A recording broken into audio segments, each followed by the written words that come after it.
네, 2022년도 전공 B 문제 풀어보겠습니다. 네, 1번과 2번입니다. 자, 고시연도가 서로 다른 정보과 교육과정. 자, 이 순서대로 순서 맞추는 문제가 되겠습니다. 여기 가로 안에 있는 거 또 하나 찾으면 되겠고요. 자, 정보문화 소양, 컴퓨팅 사고력, 협력적 문제 해결력.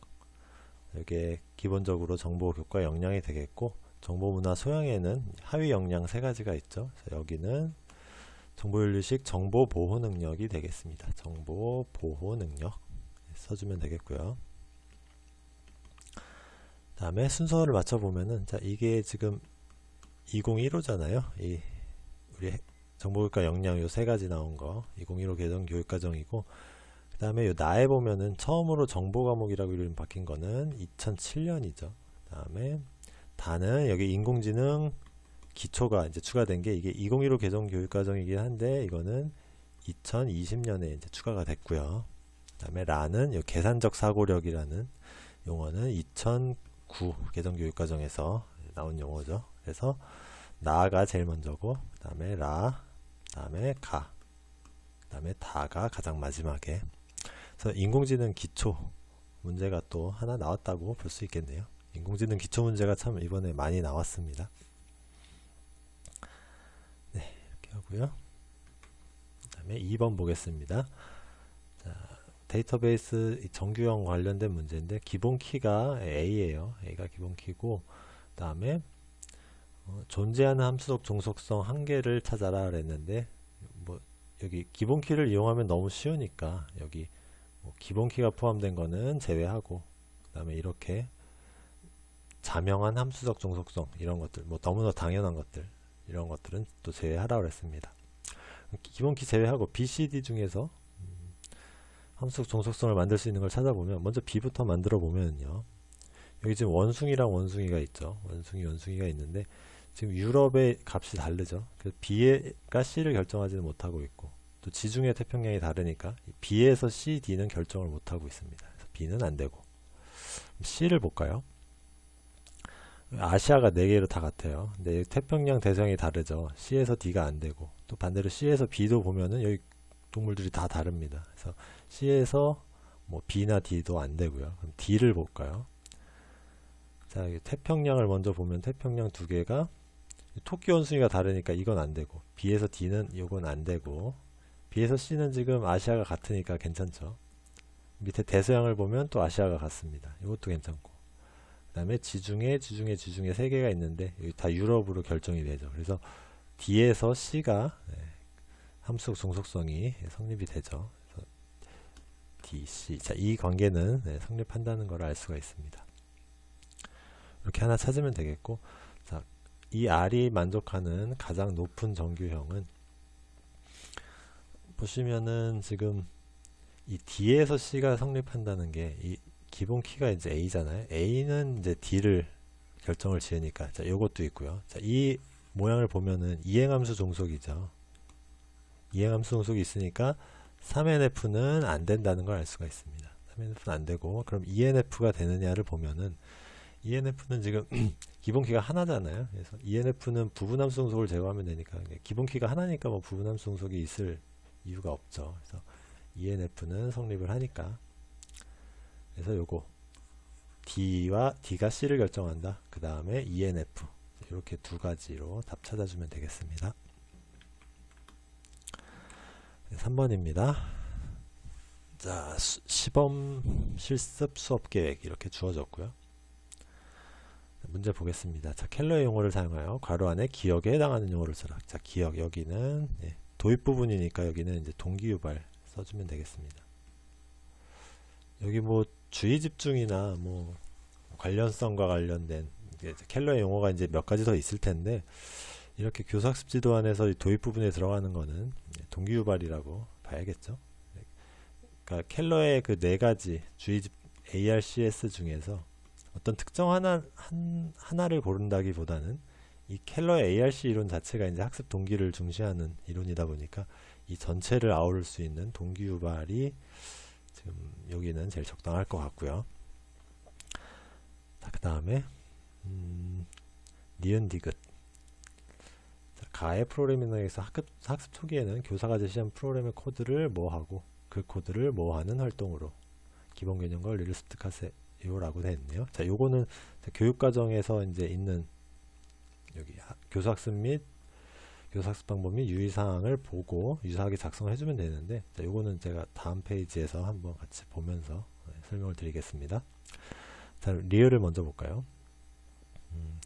실습 과정에서 반복 연습, 연습을 하고, 자, 피드백이 강화를 해준다. 자, 요 반복 연습하고 강화를 해준다. 자, 요 부분에서 행동주의라는 거를 알 수가 있겠죠. 강화가 중요한 키워드가 되겠죠. 행동주의 학습 이론이고, 자, 여기 위에 거 니은 디귿은 요 다음 페이지를 한번 볼게요. 자, 교사학습 방법 및 유의사항이 여기 121페이지인데 고등학교 교육과정입니다.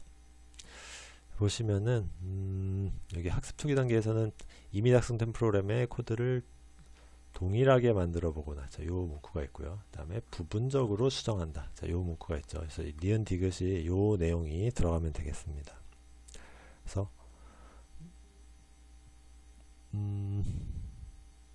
다시 돌아가 볼까요?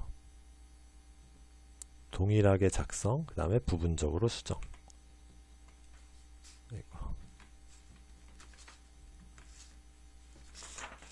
아이고 죄송합니다. 마음대로 안 되네요.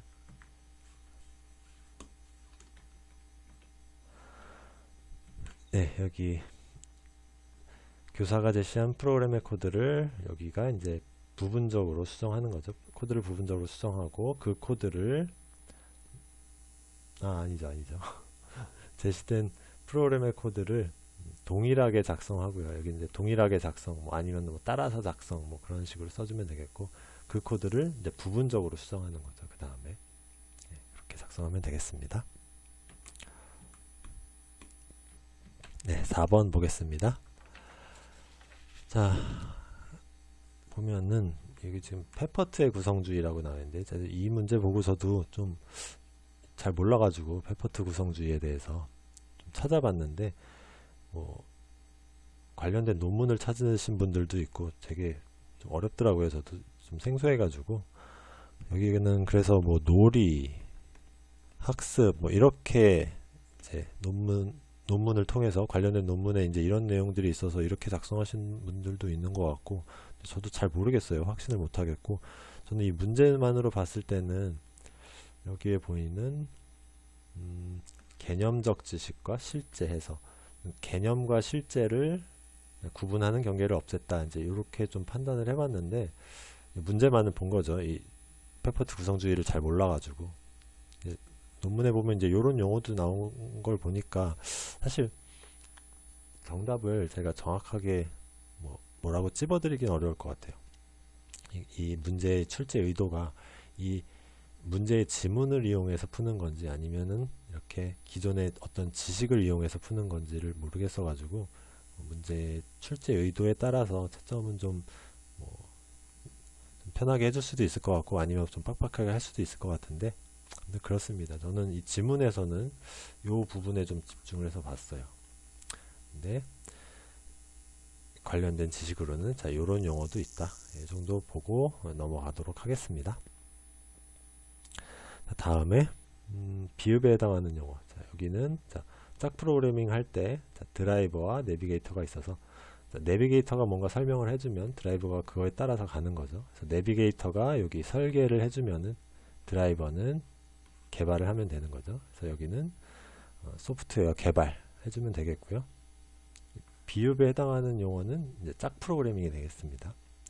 이게 소프트웨어 공학에 이제 짝 프로그래밍이라는 용어가 많이 나오는데, 그거를 이번에 소프트웨어 공학 문제가 안 나왔거든요. 이거를 소프트웨어 공학 문제라고 할 수 있을지는 잘 모르겠어요. 이거는 이제 교과교육론 문제니까 여기 1점 정도는 소프트웨어 공학을 공부하면은 좀 도움을 받을 수 있는 문제가 되겠습니다. 짝 프로그래밍이 이제 XP에서 이제 많이 나오는 거죠. 자, 이렇게 하고 넘어가겠습니다. 자, 5번입니다. 자, 나를 참조해서 자, 여기 프로그램 학생 A의 답안이 있고요. 자, 이걸 참조해서 기억 니은에 들어갈 용어. 자, 요거를 써라. 자, 뭐를 정의하고 활용하는 프로그램을 작성한다. 자, 여기 보면은 이 메인 함수가 있고요. 자, add를 뭔가를 해서 add를 봤더니 요 a라는 숫자에다가 요 스텝을 뭔가 더해주고 있어요. 그런 함수를 해서 자, 그 add를 한 다음에 그 값을 뭐 출력을 한다. 이제 이런 것 같은데 여기 요 함수를 이용을 하고 있죠. 그래서 이 기억에는 함수 써주면 되겠고요. 근데 이 프로그램 코드가 좀 틀렸죠. 잘 동작하지 않는 프로그램이어서 올바른 코드는 이제 이쪽에 있습니다. 이제 add라는 게 함수가 여기 있고 이 스텝만큼을 더해서 이제 리턴을 해준다는 건데,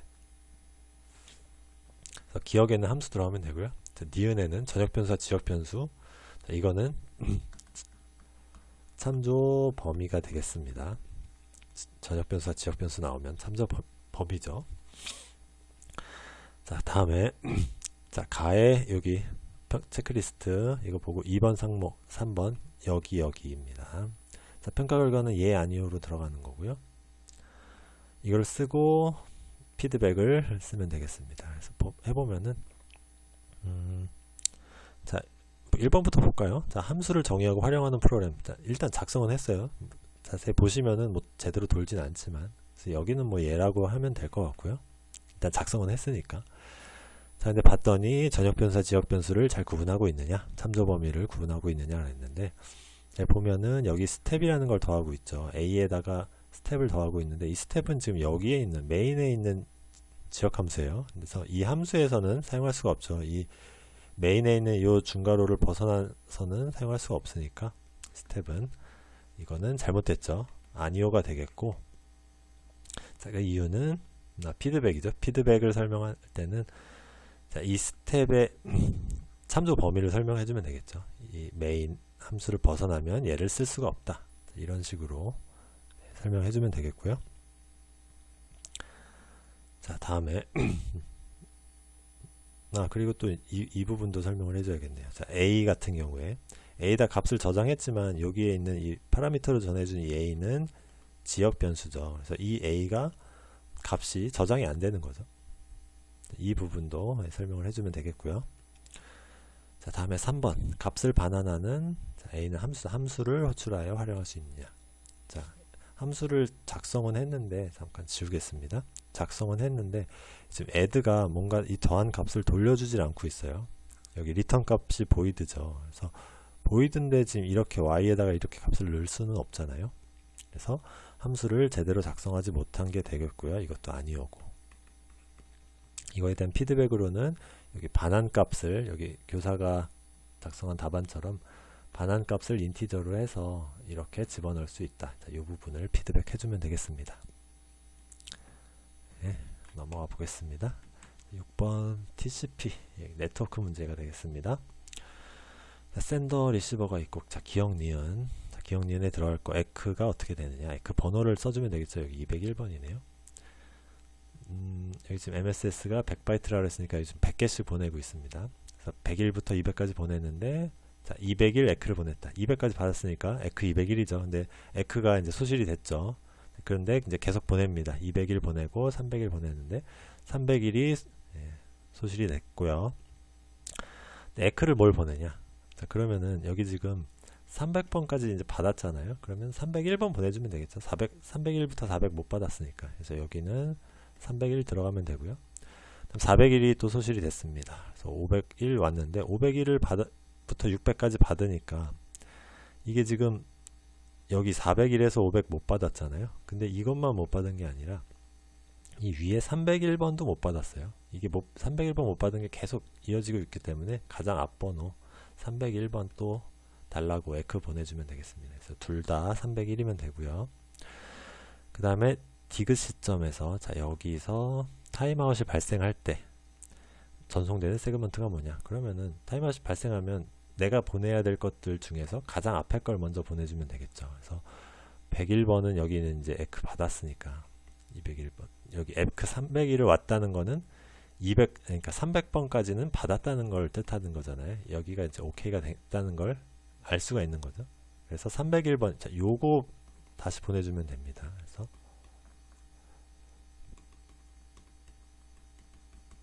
401 해주면 되겠고요. 자, 이유를 서술하라고 했으니까 이유는 에크 301을 못 받았죠.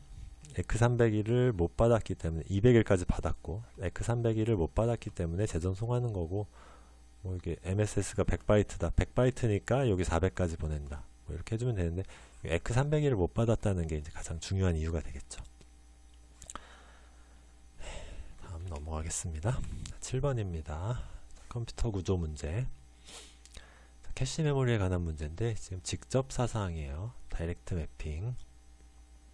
그 다음에 메인 메모리는 요 가와 같이 구성이 되어 있고요. 자, 문제 보겠습니다. CPU가 메인 메모리 주소 0010이다. 0010. 그래서 0010 여기죠. 자, 이거를 읽는데 이걸 읽으면 이제 캐시 메모리에 값을 넣어줄 거 아니에요. 이걸 먼저 읽는 건 아니고 캐시를 먼저 읽겠죠. 그래서 캐시에 없으면 이제 메모리를 읽을 텐데, 자, 어쨌든 읽는 값은 이제 요 값이 될 겁니다. 캐시 메모리의 내용 찾아가 보면은, 자, 라인을 먼저 읽어요. 라인이 요 중간에 있는 요 두 자리죠. 여기 보시면은 여기 라인 비트가 2비트가 있습니다. 그래서 라인은 요거잖아요. 요거. 라인이 01, 자, 여기가 되는 거고요. 그럼 제일 앞에 태그는 요거 0이 됩니다. 근데 지금 태그가 1이니까 미스가 된 거죠. 그래서 얘가 0으로 바뀌고, 그 다음에 데이터도 여기에 있는 데이터를 읽어오겠죠. A0, B1 이렇게 읽어오면은 되고요. 갱신된 캐시 메모리의 내용 라인 태그 데이터를 써라 했습니다. 그래서 갱신된 캐시 메모리는 자, 여기죠. 여기를 라인 태그 데이터 표시해줘서 써주면 되겠습니다. 요 바뀐 걸로 써주면 되겠죠. 자, 다음에 태그 필드가 1비트, 라인 필드가 2비트일 때, 자, 잠깐 지울까요? 자, 태그 필드가 1비트, 라인 필드가 2비트 지금 상태죠. 이때 캐시 메모리에 저장할 수 있는 데이터는 총 8바이트이다. 여기 보시면은 이게 지금 16진수니까 요 두 개 하면은 1바이트가 되는 거죠. 16진수 두 개 하면은 1바이트가 되니까 요 데이터 하나가 2바이트가 됩니다. 2바이트. 근데 지금 4줄 있으니까 8바이트가 되는 거잖아요. 그거를 얘기해주고 있고, 근데 태그 필드가 2비트가 된대요. 태그 필드가 여기가 예를 들어서 뭐 00, 01 뭐 이런 식으로 2비트가 되고, 그 다음에 라인 필드가 여기가 1비트로 바뀐다. 이렇게 됐을 때 캐시 메모리에 저장할 수 있는 데이터는 어떻게 되느냐? 그러면은 여기가 0이라는 거는 여기가 지금 4줄인데 0과 1밖에 없잖아요. 0과 1밖에 표현할 수 있는 방법이 없으니까 여기가 4줄이 아니라 2줄로 바뀔 거예요. 2줄로 바뀌고, 그 다음에 여기에 저장될 수 있는 데이터는 이렇게 똑같이 생긴 데이터인데, 여기 태그가 지금 이제 4가지 경우가 있죠. 10, 11까지 이렇게 태그가 4가지 경우가 있어서 이 4가지 경우를 요 하나에다가 다 저장하는 거죠. 그래서 이 하나에 저장될 수 있는 건 마찬가지로 2바이트니까 2바이트인데 이게 4줄이었는데 2줄로 바뀐 거예요. 그래서 절반으로 준 거죠. 2 곱하기 2가 되니까 여기는 이제 4바이트가 되겠고요. 그 다음에 직접 사상 캐시 메모리가 연관 사상 캐시 메모리와는 다르게 LRU와 같은 캐시 엔트리 교체 알고리즘이 필요하지 않은 이유를 써라 그랬습니다. 자, 이때는 이 직접 사상에서는 지금 여기서도 데이터를 지금 저희가 처음에 해봤지만은 여기에 뭔가 없는 값이다 그러면은 여기 가서 값을 그냥 읽어오는 거죠. 값을 읽어와서 그냥 여기다 그냥 바꿔버리는 거예요. 그러니까 이게 연관사상 매핑처럼 두 개가 데이터가 있어서 이 중에서 오래된 거를 교체를 하겠다. 선택하는 게 아니잖아요. 선택할 대상은 하나뿐입니다. 그러니까 LRU가 필요 없죠. 그냥 교체해버리면 되는 거죠. 그래서 이 같은 라인에는 교체할 데이터가 한 개뿐인 거예요. 그렇기 때문에 LRU가 필요 없고 그냥 교체해버리면 되는 거죠. 그렇게 설명을 해주시면 되겠습니다. 8번. 자, ER 다이어그램이 이렇게 있고요. 자, 그 다음에 이렇게 참조할 때는 포린키 얘가 이렇게 가리킨다. 화살표로 이렇게 표현하는 방법을 보여주고 있습니다.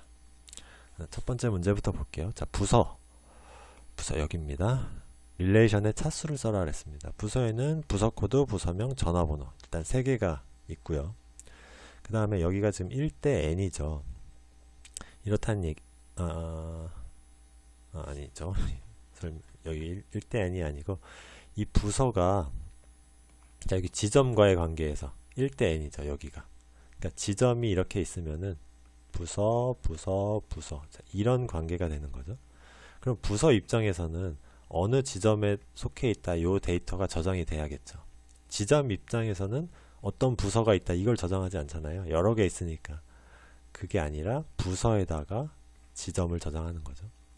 이 소속 관계도 마찬가지입니다. 1대 n이니까 직원 테이블이 있으면은 직원이 이렇게 있으면은 여기 부서가 있어서 이렇게 되니까 직원에다가 부서 정보를 저장하는 거죠.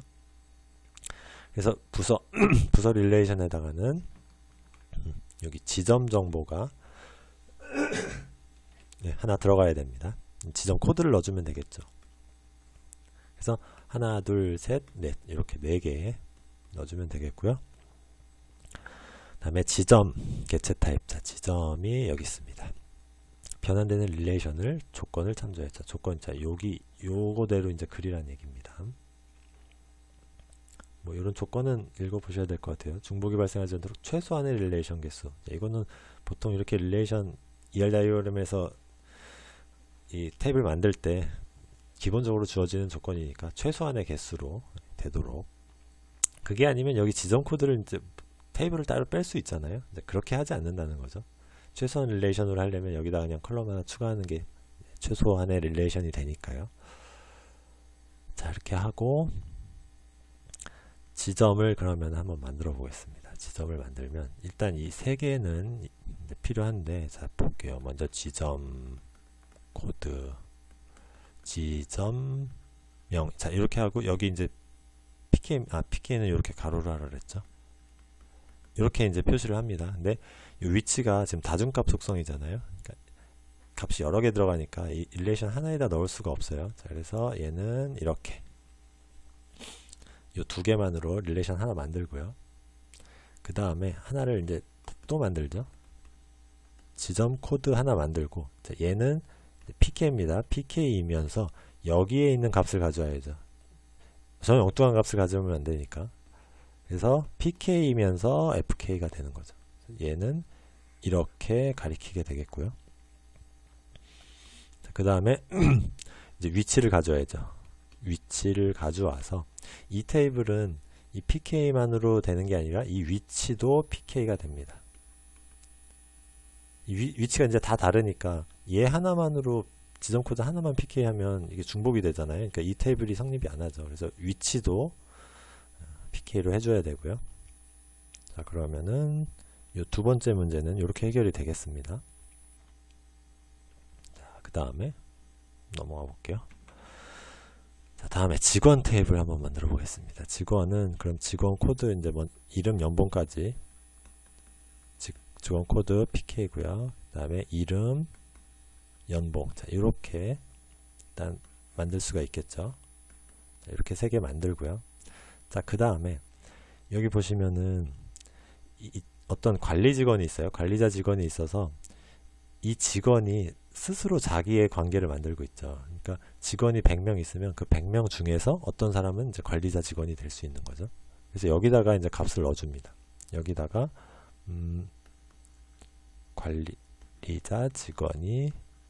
관리자 직원을 넣어주고요. 자, 이 값은 실제로 있는 직원 코드에서 가져와야죠. 그래서 얘는 FK가 되는 거고요. 얘가 직원 코드를 가리켜야 됩니다. 자, 이렇게 되고, 그 다음에 여기 소속 부서와의 이제 관계가 있잖아요. 1대 n이니까 아까 그림 보여드렸지만 직원이 여러 명 있으면 부서 이렇게 관계가 되니까 이 직원은 어떤 부서에 속했다 부서 정보가 있어야 됩니다. 부서 코드를 요거 가져오면 되겠죠. 그래서 이거는 포린키로 가져오고요. 이 포린키가 이제 가리키는 곳이 있어야겠죠. 부서 아이고 예, 부서 코드 그 다음에 부서명 그 다음에 전화번호. 이렇게 해서 이 부서 코드가 이 부서 코드를 가리키게, 여기가 이제 PK고요. 이렇게 가리키게 만들어주면 되겠습니다. 이 부서 코드는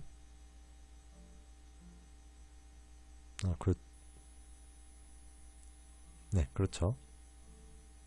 부서 코드가 여기 지점 코드 하나 또 넣어야겠네요. 지점 코드. 지점 코드 여기는 여기는 FK. 헤매고 있죠. 이게 지금 그러니까 이게 첫 번째, 두 번째를 그냥 하나로 다 그리면은 더 확실할 것 같아요. 이걸 두 개를 따로 그리려니까 좀 지금 헷갈리고 있는데, 이렇게 해주고요. 부서 코드 넣어주고, 그 다음에 여기 발령일 넣어줘야죠. 발령일을 또 하나 추가해주고, 예, 이렇게 하면 되겠습니다. 그림이 좀 지저분한데, 그래서 아까 지점 만들었었잖아요. 지점 코드는 지점 해가지고 아까 그렸던 거 여기 해가지고 이 지점 코드가 다시 얘를 가리키게. 그러니까 이거를 전체를 하나를 다 그리면은 요거랑 요거를 다 이제 해결할 수 있는데, 이 문제가 동그라미가 이렇게 각각 있어서 이걸 별도로 그려줘야 될지 아니면 이렇게 하나로 통으로 그려주는 게 좋을지 모르겠습니다. 그래서 따로따로 그리면 좀 중복되는 부분이 있네요. 네, 이렇게 해서 해주면 되겠습니다. 그래서 여기 틀리기 쉬운 부분이 이 관리자 직원이 여기 직원 코드를 가리켜야 되고, 그 다음에 이 부서 코드가 들어가서 얘가 이 부서 코드 가리켜야 되고, 그 다음에 이 발령이라는 거, 발령일이라는 거 빼먹으면 안 되고요.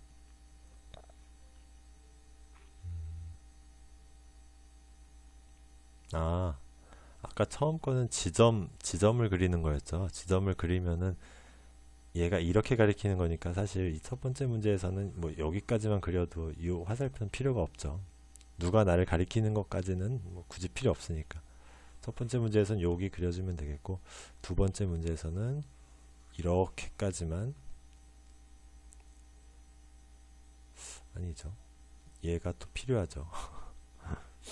이 부서 코드를 그리는 순간에는 이 지점 코드가 가리키는 게 또 필요해서 이렇게 그냥 한 방에 그리는 게 좋은데, 문제가 이렇게 따로 나와가지고 좀 애매합니다.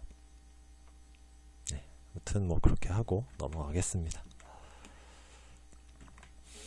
네, 9번입니다. 자, 합병 정렬에 관한 문제가 되겠습니다.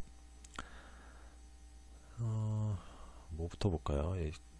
구조체부터 볼까요? 자, id 값이 있고, 그 다음에 next.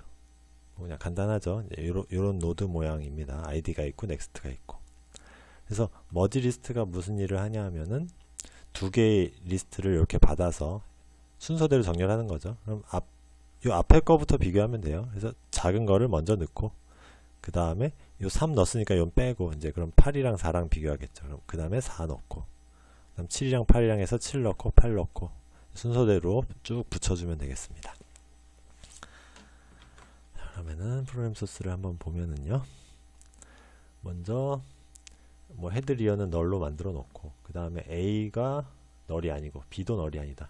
뭔가 값이 둘 다 있어야 돼요. A와 B에 둘 다 값이 있을 때 비교를 해서 큰 값을 넣는데, 어느 하나가 이제 끝나면 이 밖으로 여기로 이제 오는 거죠. 그래서 리어가 이제 없다. 리어가 없다는 거는 지금 맨 첫 번째란 얘기예요. 맨 첫 번째로 3이랑 4를 비교하겠죠.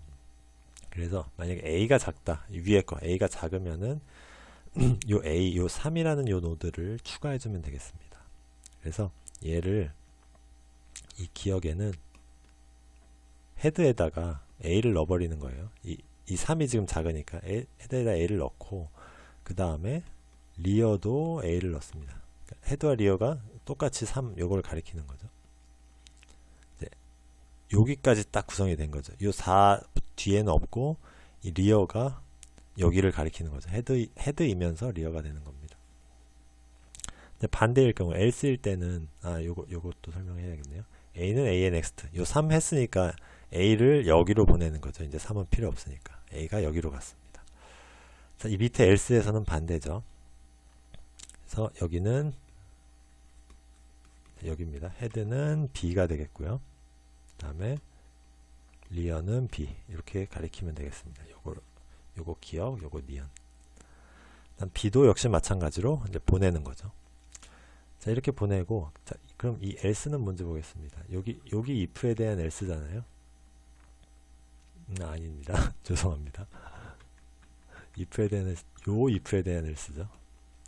리어가 널이다. 자, 지금 뭔가 하나 값을 넣으면 리어에다 값을 넣잖아요. 그러니까 리어가 널이 아니라는 거는 첫 번째는 아니라는 거예요.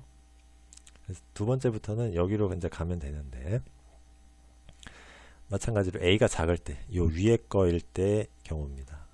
그런 경우에는 리어의 next는 a다. 자, 여기 추가한 거잖아. 요게 지금 리어잖아. 요거의 next를 이거를 가리키게 만드는 거예요. 얘를 이렇게 가리키게 만들고, 그 다음에 리어는 하나 보내는 거죠.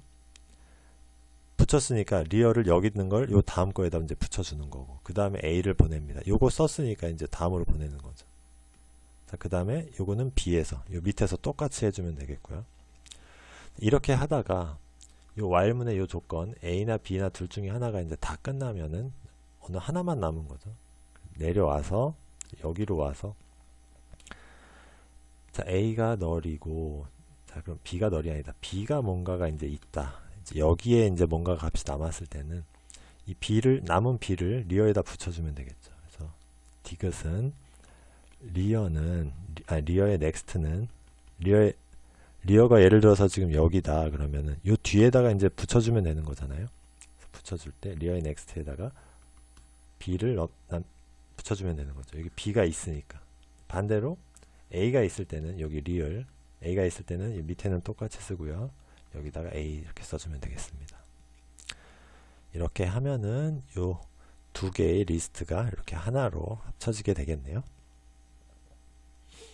네, 이렇게 하고 9번은 넘어가겠습니다. 10번입니다. 10번 문제가 이제 굉장히 긴데, 이 알고리즘 보면은 프림 알고리즘이라는 거를 알 수가 있어요. 요 조건도 좀 읽어보시고요. 사실 문제 풀 때 이 조건을 이렇게 읽다 보면 글이 굉장히 많아서 집중이 잘 안 되고 좀 어려운데, 요거를 이 프림 알고리즘이라는 걸 모르는 상태에서 이거를 읽고 풀기는 상당히 어려울 것 같아요. 그래서 뭐 이거는 사전에 프림 알고리즘에 대해서 충분히 공부가 된 상태에서 풀 수 있는 문제라고 생각을 합니다. 그러니까 모르는 상태에서 이걸 보고 문제를 정확하게 풀었다. 이거는 이 문제에 대한 어떤 독해 능력이 굉장히 뛰어난 경우가 될 거고요. 우리는 그렇게 풀기를 기대하기보다는 프림 알고리즘을 알고 풀어야지 된다. 그렇게 생각을 합니다. 네, 프림 알고리즘을 알면은 사실 이걸 읽었을 때 이해가 될 수 있어요. 그러니까 한번 보겠습니다.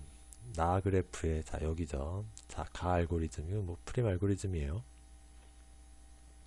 그래서 시작 정점이 1입니다. 자, 여기서 시작을 한다는 얘기고, 그 다음에 t에 포함된 간선 비용의 합을 구해봐라. 그러면 프림 알고리즘을 구해보면 먼저 1에서 시작을 하는데, 여기에 속한 간선들 중에 가장 짧은 거, 자, 여기가 선택이 되고요. 그 다음에 1이 여기 있네요. 7번까지 선택이 됐고, 자, 그 다음에 이렇게 선택이 된 거죠. 그러면은 여기 3, 4, 7, 4 이렇게 있으니까 이 3이 선택이 되는 거죠. 여기에 3, 그 다음에 여기까지 선택이 됐고, 자, 그 다음 여기 2가 있습니다. 자, 그 다음에 여기 3이네요. 3. 그 다음 이제 이쪽은 끝났고, 이제 이쪽 오른쪽으로 가야 되는데, 여기 4가 작은값이네요. 이렇게 되고, 그 다음에 여기 이렇게 내려오고, 그 다음에 여기 4로 해서 여기 10 이렇게 연결되면은 마지막 6 하나 남았네요. 얘가 이제 6이고 이쪽은 오니까 여기로 연결이 되겠습니다. 이렇게 하면, 자, 선의 개수 한번 해볼까요? 하나, 둘, 셋, 넷, 다섯, 여섯, 일곱, 여덟, 9개. 네, 선이 9개니까 정점은 10개. 맞죠? 한 개 부족하니까. 이렇게 하고 값을 한번 더 해보겠습니다. 그래서 3, 6, 여기까지 하면 10, 17, 21, 26이네요. 그래서 비용의 합은 26이 구해지겠습니다. 이렇게 다음 문제. 자, 기억. 자, 기억. add죠. 정점이 이제 추가가 되는 거예요. v가 추가될 때 세 번째 수행될 때입니다. 그래서 첫 번째는 여기 수행됐고요. 여기가 두 번째였죠. 세 번째가 여기가 되겠습니다. 그래서 1, 4 요게 이제 추가가 되는데 요 선이죠. 요 선이 추가되는 건데 이 간선에 대한 표현 방법이 지금 문제에서 있으면 그대로 표현을 해줘야겠죠. 표현 방법이 조건에서 아까 보니까 있었던 것 같은데 네, 여기 있네요. 이렇게 가로로 표시를 하고 있죠. 여기 이렇게 I, V 이렇게 표시를 하고 있는데 T, V에 속해 있지 않은 정점 I라고 그랬습니다. 그래서 I가 요 앞에 들어가 있죠. 여기 I. 그러니까 속해 있지 않은 정점 I에 대해서 뭘 해서 추가하는 거니까 여기 지금 1에서 4 할 때 1은 이미 추가가 돼 있던 정점이잖아요. 이 시작할 때. 4가 지금 속해 있지 않은 정점이니까 그래서 4, 1 가로 이렇게 하면 이제 문제에서 요구하는 간선의 표현 방법이 되겠죠. 네, 이렇게 표시해주면 되겠고 다음에 니은이 세 번째 수행될 때 니은 네, 지금 똑같죠. 여기 지금 모디파이어 이 니어 값을 수정을 해주는 겁니다. 이 똑같이 세 번째니까 지금 2선이에요. 2선이 수행될 때 이 값이 수정되는 거예요. 그러면은 이 4와 연결된 정점을 찾으면 되겠죠. 9랑 5, 1 세 개가 있는데 1, 5, 9. 자, 1은 기존에 이제 시작 정점이잖아요. 이미 방문한 정점이기 때문에 얘는 대상이 아니고 이 5랑 9는 이제 수정을 해줘야죠. 기존에 1에서는 갈 수 없는 지점이었는데 이 4가 들어오면서 갈 수 있는 정점이 됐으니까 수정해 주는 거죠. 그래서 5와 9가 되겠습니다. 네, 이렇게 하고 10번은 넘어가겠습니다. 네, 11번입니다. 이게 지금 두 가지를 물어보고 있어요. 이 문제에서는 이 SJF, Shortest First라는 내용 하나 하고요. 그 다음에 어디 있죠? 여기 SSTF 입출력에 관해서 SSTF다. 자, 이 두 가지 내용을 알고 푸는 문제가 되겠습니다. 볼게요. 자, 이 작업 큐에는 이 세 개가 지금 들어가 있습니다. A, B, C가. 그 다음에 D부터 H까지는 아직 들어오진 않았어요. 이제 디스크에서 읽어서 읽은 다음에 이제 여기다 넣어주는 거죠. 그래서 이 세 개가 먼저 들어와 있는 상황이라는 거. 근데 shortest first니까 제일 먼저 B가 수행이 될 겁니다. 이게 제일 짧죠. 300으로. 자, 볼게요. 문제부터. 자, 0부터 SAF에서 두 번째, 세 번째로 CPU를 할당받게 되는 프로세스를 써라 했습니다. 첫 번째는 이제 그럼 B가 되겠고요. 지금 이 뒤에 나가 지금 어떻게 동작하는지를 이제 봐야겠습니다. 지금 트랙 번호가 이제 이렇게 있어요. 트랙 번호가 이렇게 있는데 하나하나 이 조건을 볼까요? ABC는 0에 이제 요거 한다는 거고 그 다음에 자 시점 0에 자 이 부분을 봐야겠네요. F의 입출력 요청에 자 F가 여기 있습니다. 입출력 요청을 하는데 시점 50에 끝난다 그랬습니다. 자, 이게 무슨 얘기냐 하면은 한번 그려볼까요? 여기가 0입니다. 그럼 제일 먼저 이제 B가 시작될 거예요. 얘네 셋 중에서 제일 짧으니까 300까지 가서 B가 이제 여기에서 이렇게 수행이 되는 건데 여기 지금 50에 입출력이 끝난다고 되어 있잖아요. 여기 50. 자, 50에 끝나서 이게 입출력 끝났으니까 얘는 이제 CPU 버스트 시간 100으로 해서 여기 이제 추가가 되는 거죠. D에서 100 이렇게 추가됩니다. 50이라는 시점에. 그러면은 얘는 이제 이미 실행이 됐으니까 제외하고 A, C, D 중에서 제일 짧은 D가 수행될 순서가 되는 거죠. A, C는 아까는 B 다음에 뭔가 될 것 같았는데 D가 이제 끼어든 거죠. D가 끼어들어서 새치기를 한다. 이렇게 보시면 되겠습니다. 그렇게 가면 되고요. 밑에 설명을 더 계속 보면은 입출력 요청을 처리하는데 입출력 서비스 시간이 2 곱하기 디스턴스 더하기 200이다. 근데 이 디스턴스가 뭐냐면은 다음 입출력 서비스를 위해서 헤드를 이동해 가야 하는 트랙 한 거리다 그랬습니다. 그럼 지금 보면은 여기 지금 350에서 읽었잖아요. 이 350 트랙 번호에서 읽었는데, 읽은 다음에 이동해야 되는데 이 SSTF로 이제 이동을 하면 되는 거예요. 그래서 SSTF라는 거는 제일 가까운 걸 찾아가면 되니까 350에서 제일 가까운 거, 이게 340, 얘를 찾아가면 됩니다. 찾아가면 되는데 요 이제 계산식이 필요한 거죠. 디스턴스가 지금 그러면은 10이에요. 10, 350, 340이니까 10. 그거의 2배, 20이죠. 거기다 200을 더하랍니다. 그러면 220이에요. 220. 220만큼이 이제 시간이 걸리는 거죠. 그 얘기는 뭐냐 하면은 이 50에서 여기 50이라고 표현을 해볼까요? 50에서 220만큼 걸렸으니까 270이겠죠. 270만큼 걸려서 얘를 읽게 된다는 얘기입니다. 270에 읽으니까 270이 지금 여기잖아요. 여기 300보다 앞에 있으니까. 그러니까 요 F랑 H는 B가 끝나기 전에 지금 여기 죄송합니다. 여기 D가 아니라 여기 F였죠. F였고 그 다음에 H는 500으로 추가가 됩니다. 자, 그럼 이 300이 끝나기 전에 얘네 두 개가 다 왔으니까 요 하나, 둘, 셋, 넷, 네 개가 서로 경쟁을 하는 거죠. 자, 그러면은 아직 300 안 끝났으니까 그 다음 한번 볼게요. 그러면은 340에서 다음 트랙 번호를 찾아가야죠. 제일 가까운 거 310이 되겠습니다. 310이 거리가 30이니까 여기로 가는 거죠. 그러면은 얘랑 얘 거리 차이가 30이잖아요. 30의 2배는 60. 그러면 여기는 260이 되겠죠. 260. 그러면은 이렇게 가서 여기 260 더하면 530이 되겠습니다. 2가 그렇게 추가가 된 거죠. 2가 700으로 추가가 되는데 이 시점은 530이니까 B가 이제 끝난 게 먼저예요. 얘가 오기 전에. 그러니까 2는 제외하고 H, F, C, A 요 4개를 가지고 다음 수행할 프로세스를 찾으면 됩니다. 그럼 제일 짧은 거 F잖아요. F가 수행이 되는 거고요. 그러면은 F에서 여기 이제 400에 끝날 겁니다. 그러면은 400까지 지금 530이잖아요. 다음에 올게. 그럼 얘는 아직 안 온 상태예요. 그냥 얘네들 가지고 또 찾으면 돼요. 얘 제외하고 600, 700, 500 이렇게 되니까 제일 짧은 거 500이잖아요. H. 그 다음으로 H가 수행이 됩니다.